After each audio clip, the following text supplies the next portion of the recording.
After almost 10 years of creating on it, I've decided YouTube is no longer my main platform. Here's why. It was the beginning of 2025. I started the year determined to keep my uploads as consistent as possible. From Kabbalistic frameworks to psychology, personal reflections and overviews of my products. With a couple of omissions, I pushed a long form every Tuesday, while shorts and aphorisms almost every other day. Because, as they say, consistency is key. I updated my gear, growing not just my skills and quality, but also efficiency, enough to finally become proud of all aspects of my videos and even start batch producing, the former of which was my biggest challenge. Nevertheless, around the 6-month mark, I decided to stop, limiting the uploads to one per month or even less. Lazy, undisciplined, or not wanting it bad enough. While gurus and so-called growth hackers are feel free to label me however the fuck they want, neither of those is the reason for the change. I didn't believe I'd ever say it, but after 10 years, YouTube feels like my biggest disappointment for 36 years. Quitting drugs, bodybuilding, saving and investing, dabbling with coding, freelancing and learning all my skills from turntablism and music production to content writing in English and videography.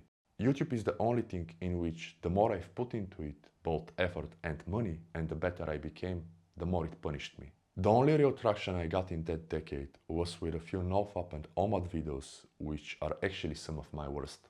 It seems that this is what the platform favors unless you're in the tech or camera niches, which are in fact excessively saturated.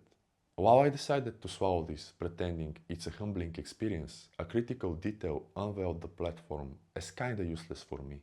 And no, it's not the hard work. As evident in my content, the amount of work I put into each piece far exceeds that of the typical discipline guru or growth hacker, who usually has a team. Based on months of research and pressing on creator support, it turned out that like TikTok and Meta, YouTube has a location-based algorithm which I've been discussing a lot lately. It first tests videos in the immediate physical environment, and if they prove engaging there, it expands the reach further. If they don't, it kills them prematurely. Now, I genuinely believe that this is an amazing opportunity for those wanting to build a powerful local brand and business, or if you're in a place that the whole world pays attention to.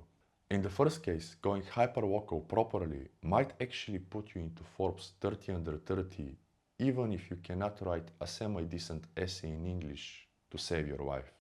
In the second, it will eventually turn global as your local area, say for instance ATL, has enormous leverage due to being a multicultural phenomenon and a melting pot.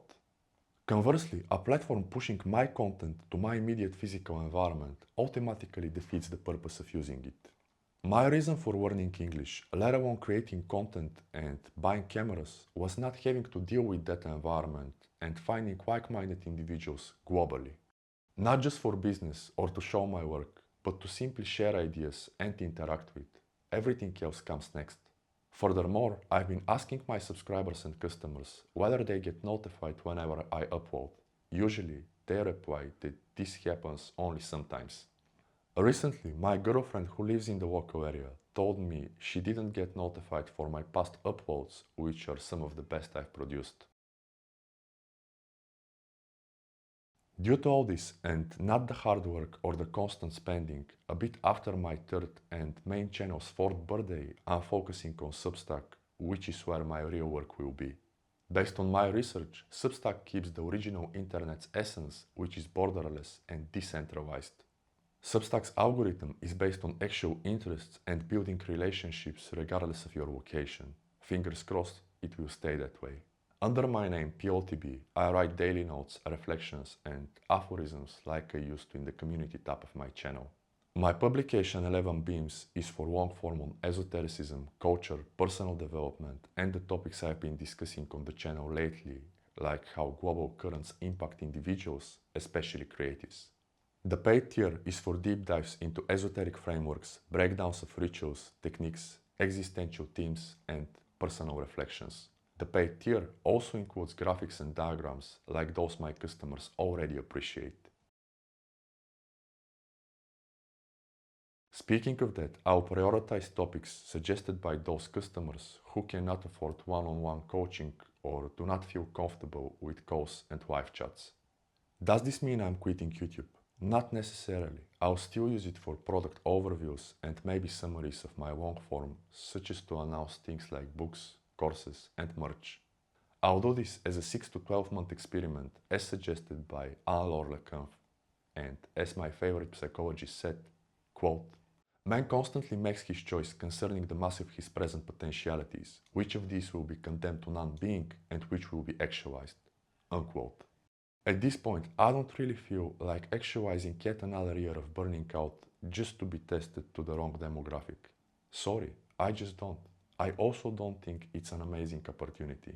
If I really feel like it, I'll turn some essays into videos, like my last uploads. And if YouTube changes or enables a different option, or another video sharing platform pops up, I'll be more than happy to give it a try, as another experiment. Until then, I'll be mostly on Substack, so I hope to see you there, and thank you for your time.